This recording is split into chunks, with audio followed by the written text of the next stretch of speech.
Merhaba sevgili psikoloji severler. Aşırı düşünmek, takıntılı düşünceler, tekrarlayan olumsuz düşünceler, kaygı, panik, iç sıkıntısı, depresif düşünceler gibi çoğu durum günümüzün hızlı ve kaotik dünyasında yaşayan insanların en ortak problemlerinden bazıları. Tüm bu problemlerle baş etmede en etkili terapilerden bir tanesi olan kabul ve kararlılık terapisinde sıkça kullanılan ve zihni sakinleştirmede oldukça işe yarayan bir egzersizi yapacağız biraz sonra sizinle birlikte. Ancak bu egzersize geçmeden önce bu egzersiz neden ve nasıl işe yarıyor biraz bilgi vermek istiyorum.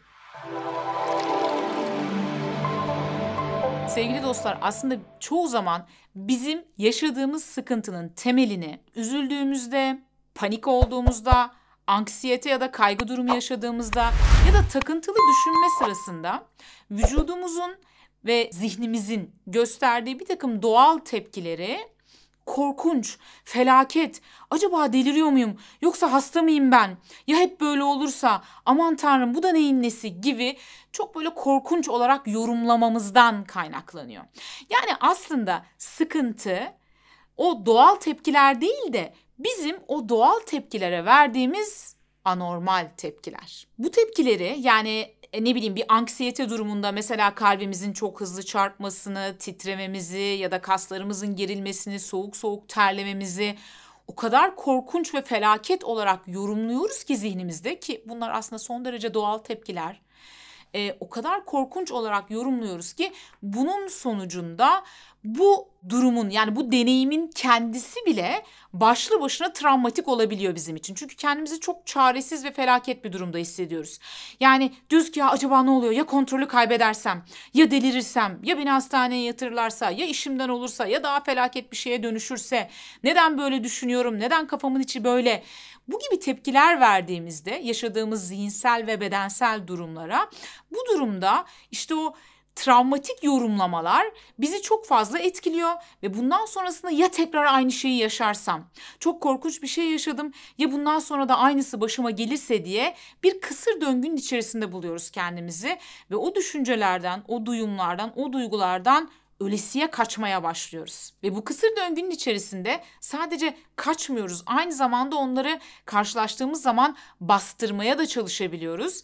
Ve işin kötü yanı, bu çabalar, yani bu düşüncelerden kaçmak ya da bu düşünceleri bastırmaya çalışmak bizi daha da içinden çıkılmaz bir duruma götürüyor. Peki o zaman yapacağımız şey ne?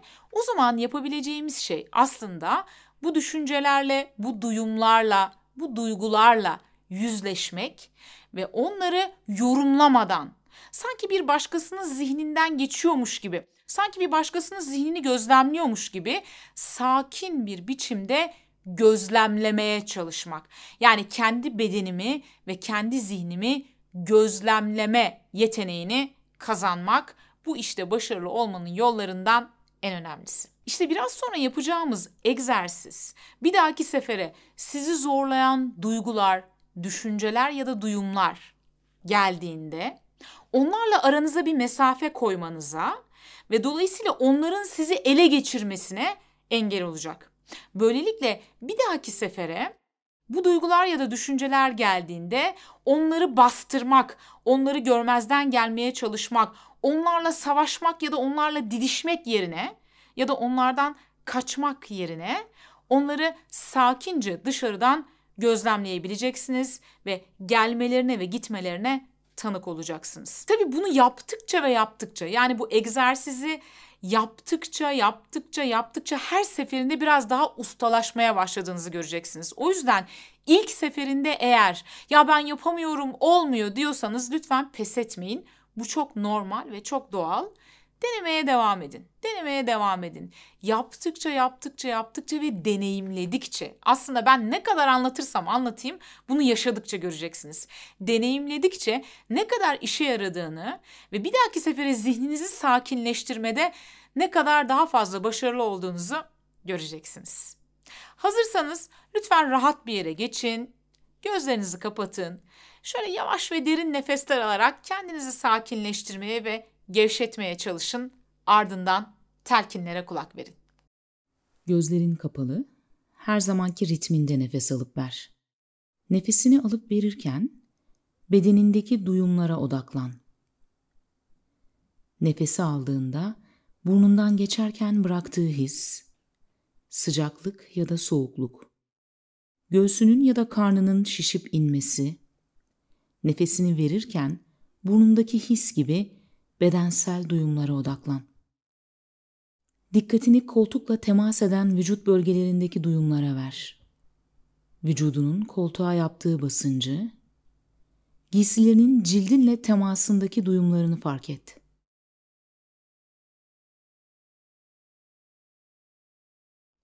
Kendini zorlama, zihnini temizlemeye çalışma. Olduğu gibi doğal biçimde nefesler alıp ver. Bu egzersizin amacı şunu fark etmeni sağlamak. Seni zorlayan bu düşünceler, duygular, duyumlar gelip geçici. Ancak sen kalıcısın ve sen düşüncelerinden ibaret değilsin. Daha fazlasısın. Şu anda zihninde korkunç düşünceler olabilir. Bunları fark et, gözlemle. Ancak bunları kendinle bütünleştirme. Gökyüzünden geçip giden bulutlar gibi ya da kıyıya vuran dalgalar gibi onları gözlemle. Gelmelerini ve gitmelerini gözlemle. Ancak sen de kendini o dalgaya kaptırıp boğulma. Yorumlama, yargılama. Neden böyle oluyor? Hep böyle mi olacak? Ya hep böyle olursa? Deme. Sadece fark et ve izle. Tıpkı bir başkasının zihnini gözlemler gibi. Unutma, duygular geçicidir. Belki 5 dakika sonra bu düşünceler, duygular etkisini kaybedecek. Ancak sen hala burada olacaksın. Şimdi kendini bir ormanda hayal etmeni istiyorum.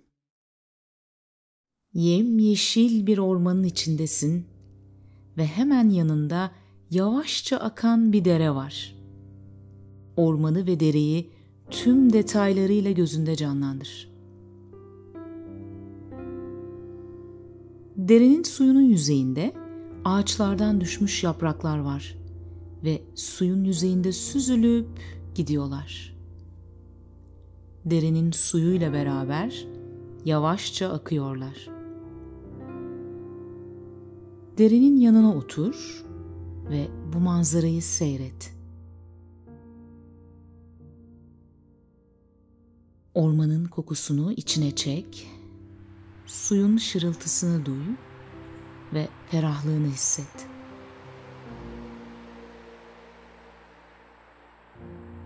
Bu sırada zihnine farklı düşünceler gelebilir ve dikkatini dağıtabilir.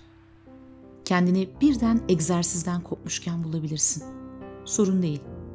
Hemen nazikçe dikkatini tekrar egzersize ver ve kaldığın yerden devam et. Bu ne zaman olursa aynı şeyi yapabilirsin. Egzersiz sırasında zihnine gelen düşünceleri, ki bunlar kaygılı, üzüntülü ya da takıntılı düşüncelerin olabilir ya da ne yapıyorum ben, bu çok saçma, bence hiçbir işe yaramaz gibi düşünceler bile olabilir. Hiç fark etmez. Bu düşünceleri fark et ve nehrin üzerindeki bir yaprağın üzerine yerleştirdiğini hayal et. Ve o yaprağın derede süzülerek gitmesine izin ver.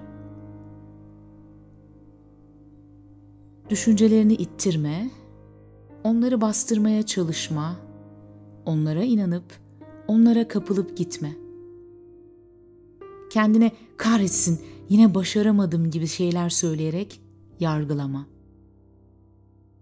Sadece her gelen düşünceyi sakince bir yaprağın üzerine koy ve nehirde süzülüp gitmesini izle. İzlerken yargılama, yorumlama. Sadece akışta yaprağın ve düşüncenin süzülüp gitmesini izle.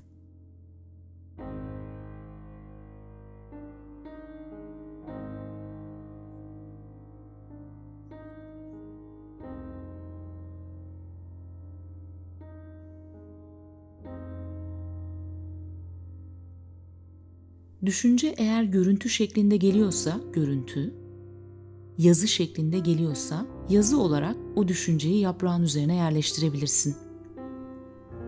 Aynı düşünceler tekrar tekrar gelebilir. Sıkıntı yok. Her seferinde fark et, yargılamadan, yorumlamadan yaprağa yerleştir ve süzülüp gitmesini izle.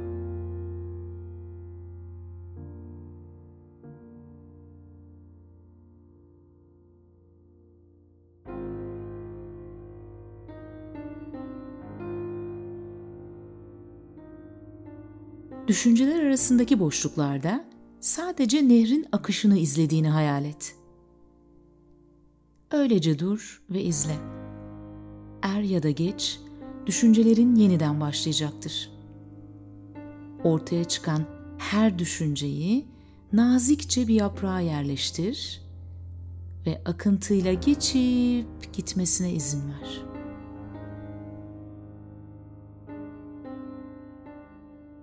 Akışın kendi hızında akmasına izin ver.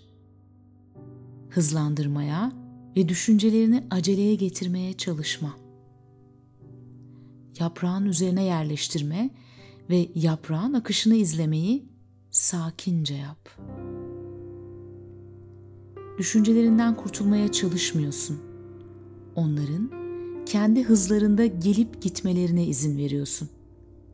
Ve senin işin onları fark etmek ve onlara sarılmadan gelip gitmelerine izin vermek.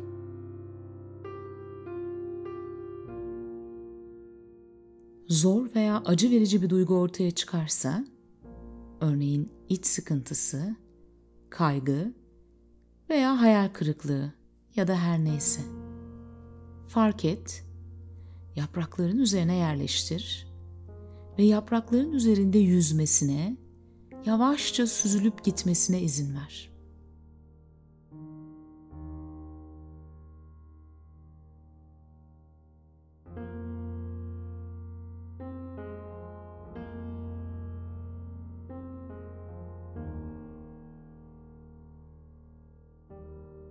Egzersiz sırasında zaman zaman dikkatin dağılabilir. Bu çok normaldir. Dikkatinin dağıldığını fark ettiğin anda kendinin nazikçe düşüncelerini fark etmeye ve sanki bir derenin yapraklarıymış gibi izlemeye geri getir. Zihnine gelen her düşünce için bunu yap. Yaprağın üzerine koy ve nehrin suyunda süzülüp gitmesini izle. Sadece izle.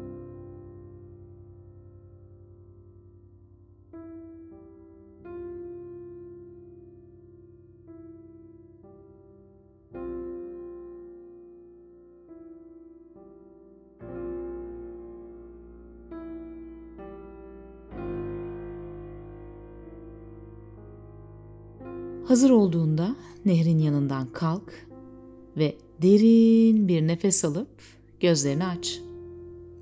Nasılsın? Kafan biraz rahatladı mı? Ne hissettiğini yorumlarda bizimle paylaşırsan seviniriz.